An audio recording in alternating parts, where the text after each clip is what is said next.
Bismillahirrahmanirrahim. Assalamualaikum warahmatullahi wabarakatuh. Waalaikumsalam.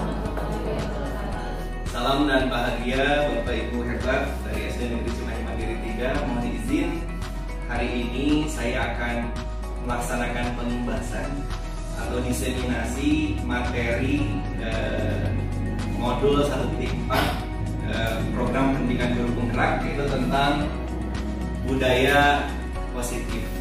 Jadi dalam kurikulum Merdeka nanti hal-hal seperti ini adalah hal-hal yang insya Allah familiar dengan kita gitu ya, tentang budaya positif. Nanti saya akan menyampaikan apa itu budaya positif, mengapa, bagaimana, dan untuk apa. Budaya positif itu adalah nilai-nilai kebajikan, bukan kebijakan ya, nilai-nilai kebajikan universal atau keyakinan yang harus ada di suatu lembaga. Karena kita sekolah, tentunya nilai-nilai kebajikan universal atau keyakinannya adalah keyakinan-keyakinan yang harus ada di sekolah kita, yaitu di SD Negeri Cimahi Mandiri 3. Ada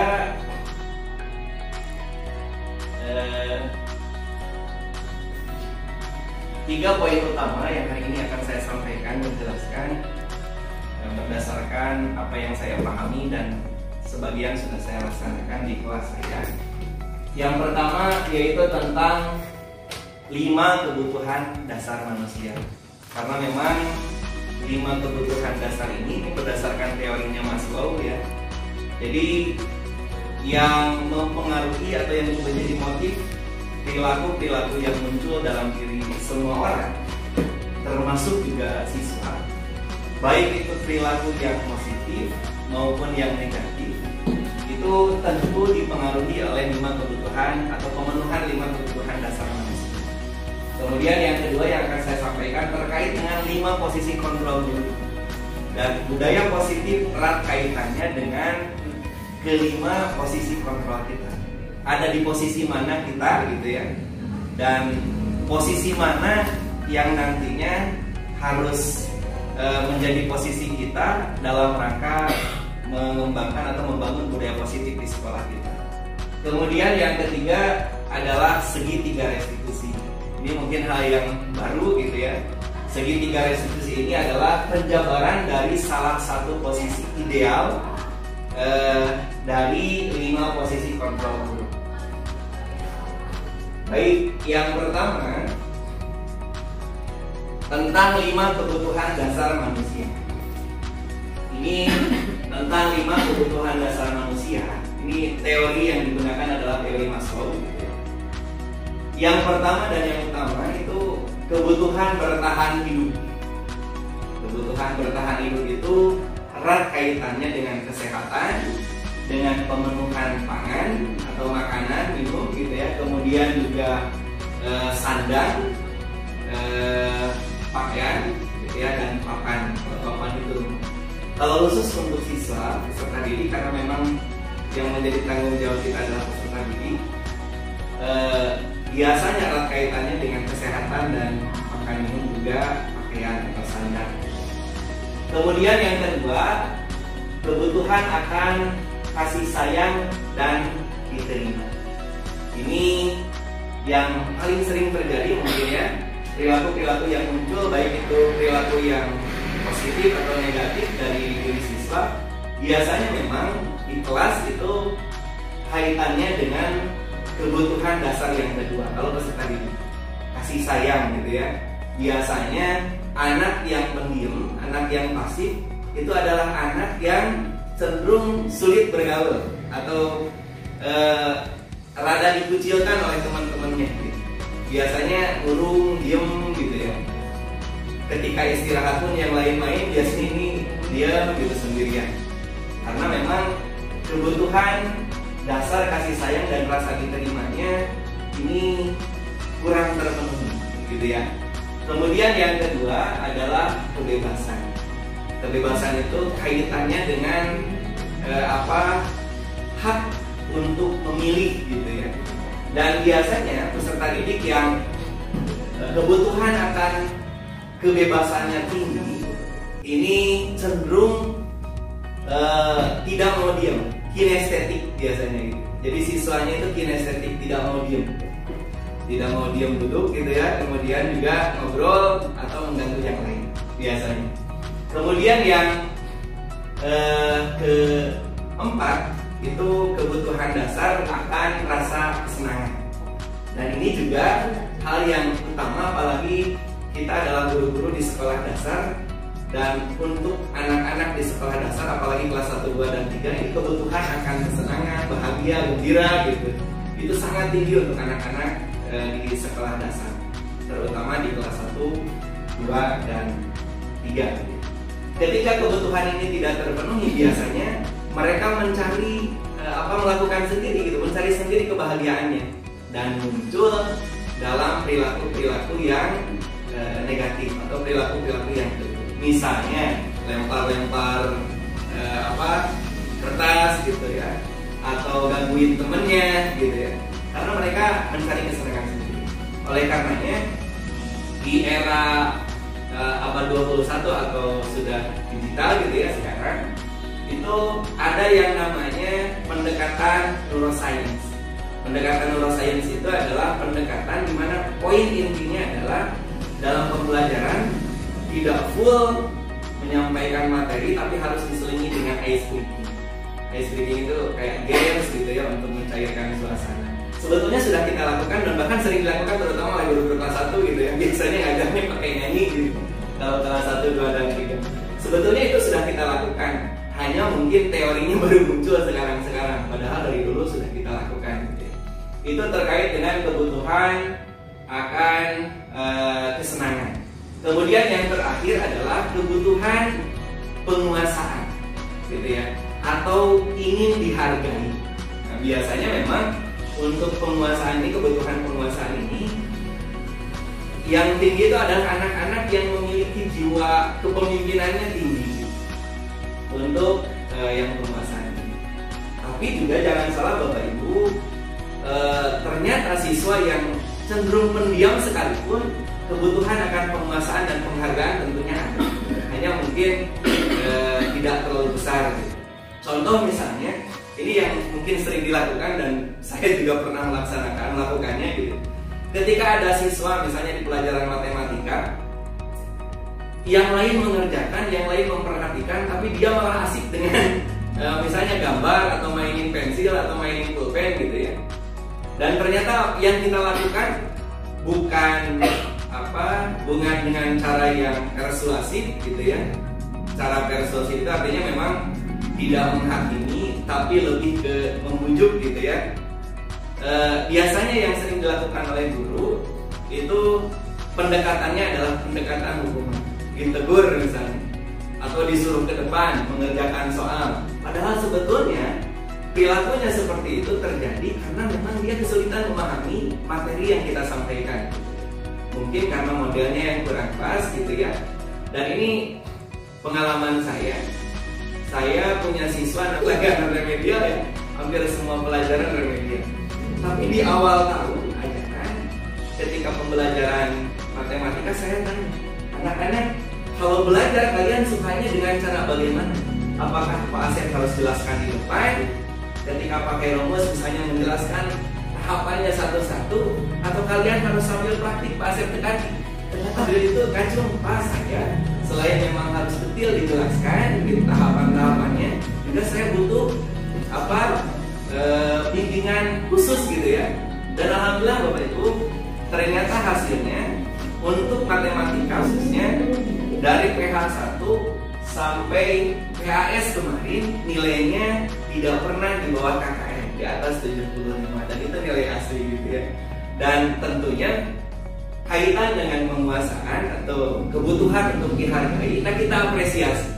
Biasanya saya sampaikan bahwa alhamdulillah hari ini Fadril meraih nilai di atas KKM. Sekarang kalau saya sampai bercanda ya, biasanya saya sampaikan sekarang sudah tahu batang nasuha gitu ya.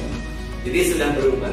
Termasuk juga ada beberapa siswa, contoh misalnya Faris, itu dari mulai awal kelas 6 sampai sekarang itu hampir tidak pernah remedial untuk pembelajaran, semua pelajaran kalau Faris gitu ya. Jadi alhamdulillah. Ariel memang karena bacanya masih belum lancar, sehingga untuk bahasa Indonesia biasanya memang rada kesulitan gitu ya. Jadi yang di atas KKM baru matematika, mudah-mudahan kedepannya bisa lebih baik lagi. Baik, selanjutnya 5 posisi kontrol guru. Nah ini yang penting Bapak Ibu, karena di segitiga restitusi ini merupakan penjabaran dari salah satu posisi kontrol guru. Dan dalam kurikulum Merdeka ini yang ingin dicetuskan oleh Kemdikbud gitu ya untuk tahun ini, terutama dengan dengan adanya program pendidikan guru kontrak, utamanya memang mengejar ke arah sini dalam membangun budaya positif di sekolah. Jadi ada 5 posisi kontrol guru yang biasa dilakukan guru dalam meluruskan, mengingatkan, menasihati siswa-siswinya agar perilaku yang kelirunya diperbaiki. Yang pertama adalah posisi penghukum. Jadi posisi kontrol sebagai penghukum. Biasanya penghukum ini guru yang posisi kontrolnya penghukum itu menghardik, marah, intonasinya tinggi, nada tinggi. Kemudian apa yang disampaikan cenderung menyakiti. Kemudian menunjuk-nunjuk atau kalau pakai bahasa halus tapi menyindir gitu. Nah hasilnya anak memberontak, mendendam, dan menyalahkan orang lain. Dan ini kalau berdasarkan teori, posisi kontrol sebagai penghukum ini adalah posisi yang nantinya akan membentuk identitas negatif pada diri siswa. Artinya siswa akan menilai dirinya adalah orang yang gagal, orang yang lemah, dan orang yang selalu berbuat salah. Jadi hampir dipastikan menurut teori bahwa pendekatan hukuman ini memang tidak efektif gitu. Kemudian yang kedua, membuat orang merasa bersalah. Jadi posisi kontrol yang kedua, guru itu biasanya ada yang posisi kontrolnya sebagai membuat orang merasa bersalah. Nah ini bedanya biasanya kalau membuat orang merasa bersalah, intonasi atau nada suara ketika menasihati siswa itu rendah, bahkan cenderung memelas gitu. Contoh misalnya yang disampaikan guru atau misalnya sebagai orang tua di rumah, kamu nggak kasihan sama Pak Asep misalnya. Kalau saya menyampaikan begitu, Pak Asep itu jam 7 berusaha harus sudah di sini, anak Pak Asep dititipkan ke neneknya. Untuk siapa? Untuk kalian. Sementara kalian di sini belajarnya tidak tertib gitu ya. Kemudian ketika belajar kurang fokus gitu. Jadi cenderung memelas gitu. Kalau posisi pembuat orang merasa bersalah atau diingatkan ke orang tua, kamu nggak kasihan ke orang tua, pergi pagi pulang malam untuk kamu, sementara kamu belajarnya di sini asal-asalan, apa adanya gitu, tidak serius gitu. Nah, itu biasanya guru itu berceramah menunjukkan kekecewaan, biasanya ibu kecewa sama kamu gitu. Ibu sedih dengan perilaku kamu gitu kan, apalagi sampai berurai air mata misalnya ibunya gitu atau gurunya gitu. Kemudian ya rada drama gitu. Hasilnya apa? Hasilnya anak menyembunyikan, artinya dia akan berbohong dengan perilaku negatif yang dilakukannya. Sebisa mungkin gurunya tidak boleh tahu. Kemudian menyangkal. Menyangkal itu artinya dia berusaha untuk tidak mengakui apa yang dilakukannya. Kemudian tadi sama ya, berbohong. Ini jadi penghukum dan pembuat orang merasa bersalah ini adalah posisi kontrol yang nantinya akan membuat identitas anak menjadi identitas negatif. Artinya anak akan menilai dirinya sebagai orang yang gagal, sumber masalah gitu ya, sehingga rada sulit kesadaran diri untuk berbuat baik atau berperilaku baik. Kemudian yang ketiga, nah ini 3 lainnya ini akan membentuk identitas positif. Artinya anak akan menilai dirinya positif gitu, lebih baik dari yang tadi gitu kalau ini. Yang ketiga yaitu teman. Kalau posisi kita sebagai teman, ini nada suara seperti kita ke teman aja gitu. Biasanya membuat alasan-alasan untuk muridnya gitu ya. Biasanya kalau kita ingin merubah perilaku siswa demi ibu, demi bu guru, demi pak guru, so kamu. Misalnya kamu nanti khawatir dipanggil kepala sekolah karena kesalahan kamu gitu ya, nanti ibu yang akan membuatkan alasan, nanti pak Asif yang akan membuatkan alasan untuk kepala sekolah. Kamu tenang saja, tapi demi ibu, tolong kamu berubah. Ini posisi kita, posisi kontrol kita dalam merubah perilaku siswa ke perilaku yang negatif siswa, itu posisinya sebagai pemenang. Sehingga hasilnya apa? Hasilnya ketergantungan, murid akan berubah karena guru tertentu saja. Artinya mereka akan berperilaku baik ketika gurunya adalah kita. Tapi ketika gurunya berbeda, bukan kita, maka perilaku baik yang selama ini dia munculkan itu bisa berubah, gitu. Karena motivasinya eksternal, karena kita, demi kita, gitu. Perilaku siswanya muncul yang baik. Kemudian yang keempat, pemantau atau mengawasi. Nah, ini lebih baik dari yang ketiga tadi. Ini berdasarkan pada peraturan dan konsekuensi. Bedanya hukuman dengan konsekuensi. Kalau peraturan itu biasanya dibuat di awal tahun ajaran, atau tidak dibuat di awal ajaran pun, dibuat di tengah tahun ajaran itu tidak masalah. Hanya memang sebelum dilaksanakan, sebelum digulirkan, itu harus sudah disampaikan ke siswanya. Dan siswa cukup tahu, tidak harus disepakati. Jadi sumber aturannya kita yang buat, tapi diumumkan ke siswa. Nah, hasilnya menyesuaikan bila diawasi. Dan ini biasa yang kita lakukan. Konsekuensi. Contoh misalnya terkait dengan posisi kontrol sebagai pengawas atau pemantau. Ketika ada siswa yang terlambat masuk kelas, ini kalau kita pakai posisi yang keempat, maka yang akan kita lakukan adalah mengingatkan aturan yang sudah disampaikan sebelumnya. Misalnya, aturan masuk sekolah jam 7. Sekarang kamu telat 20 menit. Konsekuensinya, ini sudah disampaikan sebelumnya gitu ya. Tidak tiba-tiba gitu. Konsekuensinya yang sudah disampaikan oleh ibu atau bapak sebelumnya, kalau kamu ketika ada tugas yang belum selesai atau ada materi yang belum kamu tulis tuntas, maka wayahna konsekuensinya istirahat kamu berkurang. Selama 20 menit kamu harus tuntaskan dulu. Ketika istirahatnya hanya 20 menit, berarti kamu tidak ada istirahat. Itu konsekuensi. Bedanya hukuman dengan konsekuensi. Kalau konsekuensi itu logis gitu ya. Ketika telat, maka ditambah waktu. Kalau hukuman biasanya ketika telat berdiri di depan kelas satu kaki, itu hukuman, kan tidak logis ya, tidak sesuai dengan kesalahan yang dilakukannya. Kesalahannya terlambat, tapi kenapa berdiri di depan kelas itu kan tidak logis gitu sepertinya. Kemudian yang kelima, ini posisi yang diinginkan oleh Kemdikbud. Jadi semua guru ke depannya diharapkan posisi kontrolnya adalah sebagai manajer. Nah, kalau sebagai manajer, ini guru berbuat sesuatu bersama dengan murid, mempersilahkan murid untuk mempertanggungjawabkan perilakunya, mendukung murid agar dapat menemukan solusi atas permasalahannya sendiri. Dan ini akan lebih dijabarkan dalam segitiga restitusi. Jadi posisi sebagai manajer adalah posisi yang secara spesifik dan jelas nanti ada teori khusus namanya segitiga restitusi. Hasilnya ketika kita memposisikan diri sebagai manajer untuk merubah perilaku peserta kita, hasilnya adalah menguatkan watak atau karakter. Nah, yang terakhir Bapak Ibu,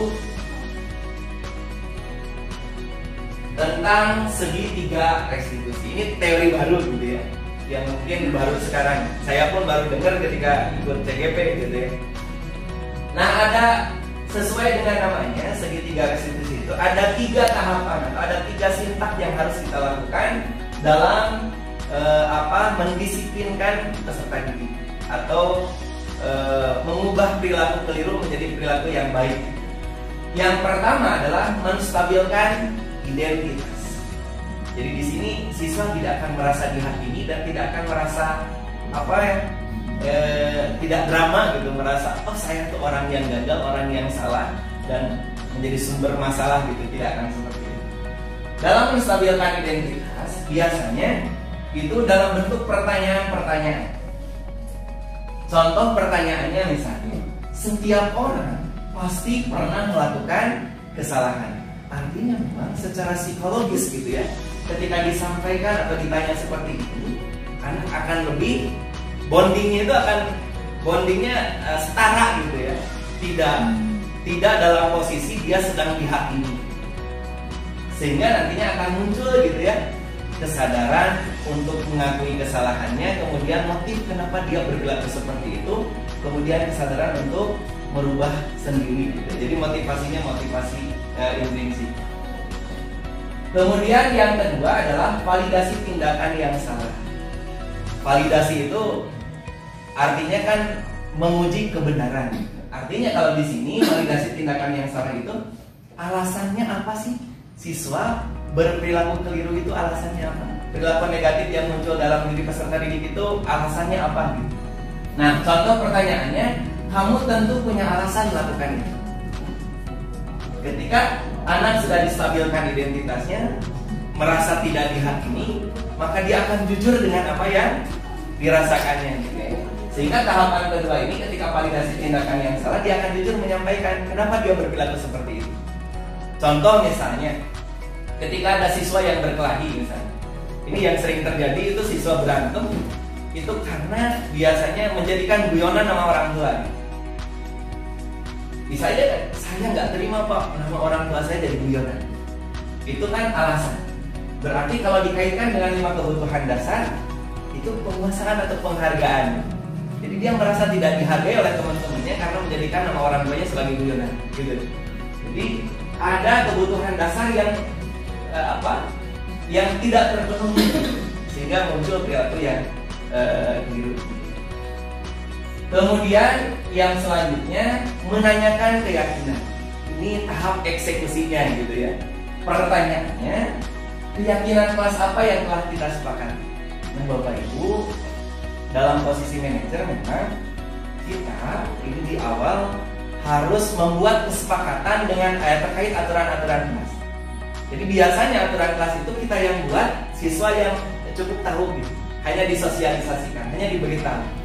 Tapi ketika kita ingin posisi kita sebagai manajer, keyakinan atau aturan kelas itu harus dibuat berdasarkan kesepakatan dengan siswa.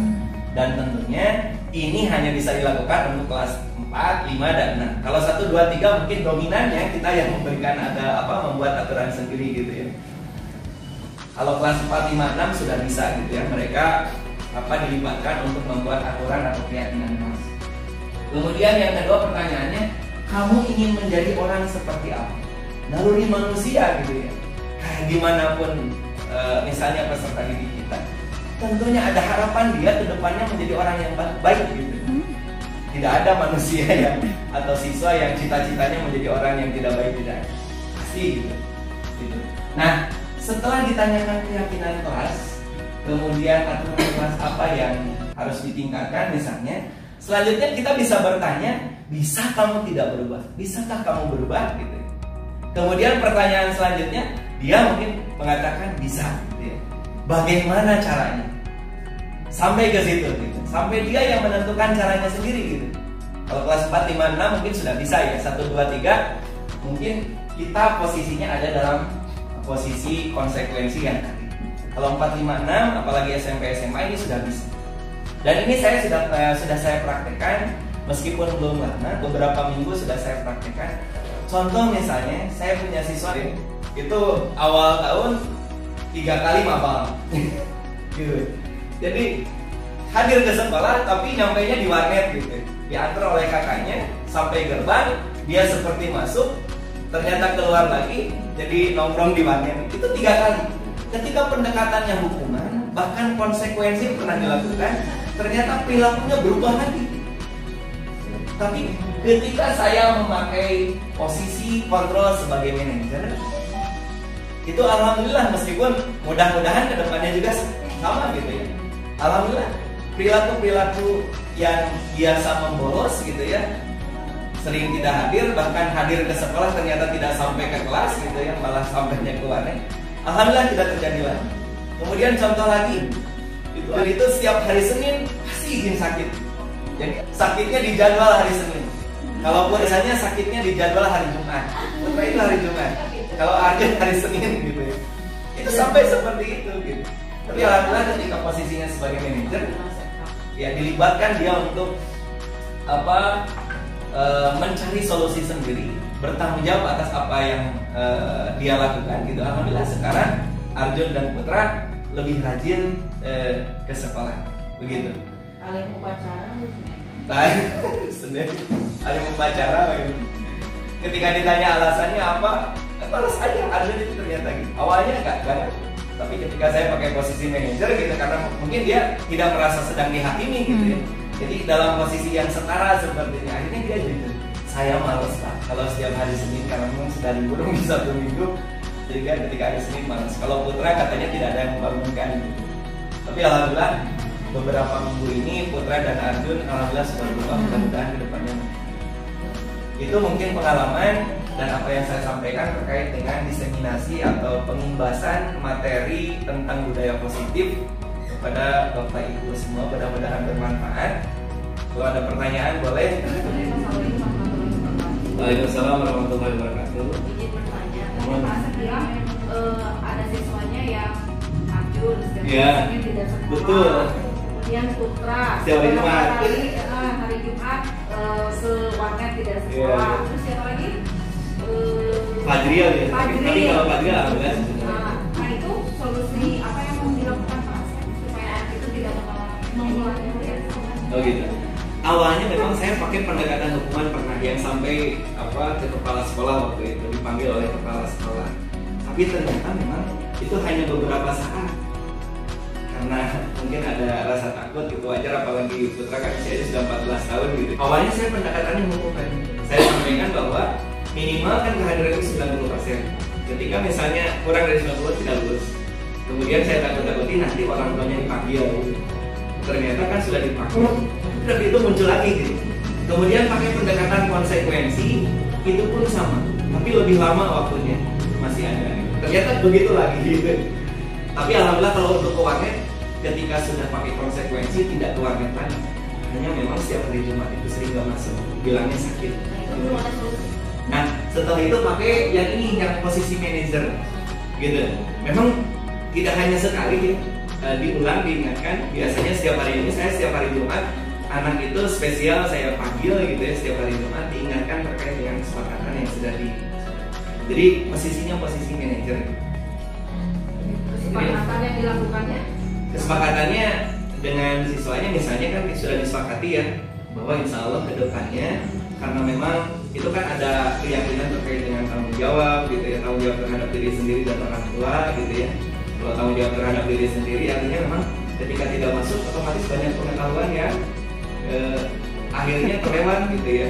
Sehingga ketika ulangan, biasanya ketika ulangan saya ingatkan tuh kan, ketika ulangan bingung gitu.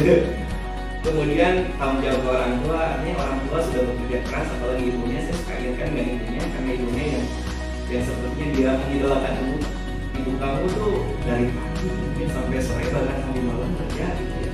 Ketika kamu tidak masuk sekolah malas gitu, itu artinya tanggung jawab kamu ke orang tua tidak ada gitu seperti. Tapi itu biasanya kemasan bahasanya bukan kemasan menghakimi, tapi kayak curhat gitu, dia itu curhat. Kalau Arjun itu sampai nangis ketika saya ingatkan dengan ibu dan ayah, memang ibu dan ayahnya sudah gitu. Ketika saya pakai posisi manajer tentang tanggung jawab orang, saya sampaikan ke Arjun, Jun, kira-kira kalau ibu sama ayah Arjun tahun masih hidup, sedih nggak mereka ketika Arjun setiap hari Senin gitu? Begitu tuh nangis tuh, Arjun tuh sampai nangis gitu. Dan alhamdulillah sekarang sudah lebih baik, minimal untuk kehadiran ke sekolah sudah lebih baik. Gitu mungkin.